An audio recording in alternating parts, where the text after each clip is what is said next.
presyo o aggregate price ng mga property o bahay sa Canada year over year ng halos 2% ayon sa pinakabagong Royal LePage House Price Survey. Pero sa Metro Vancouver, bumaba naman ang mga presyo ng bahay ng 1.5% ayon sa BCREA dahil mas mabagal ang market dito. So it's not as active as compared to last year.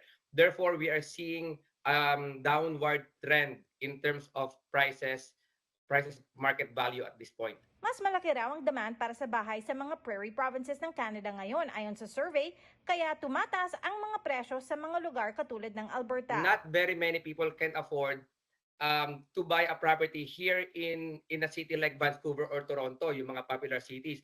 And therefore, majority of immigrations, because of income and the money that they have, they are going outside of Vancouver and popular cities like the prairies. So just because of the affordability level. Ang average price ng isang property sa Canada ayon sa Royal LePage, $824,000.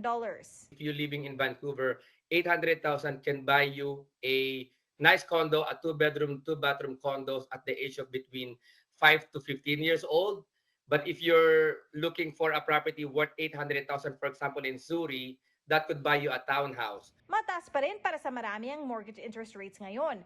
Kahit na ibinaba ng Bank of Canada ang kanilang overnight lending rate ng 25 basis points noong Hunyo, 51% ng mga na-survey ng Leger naghihintay pa rin na mas bumaba pa ang mga interest rates bago pumasok sa housing market.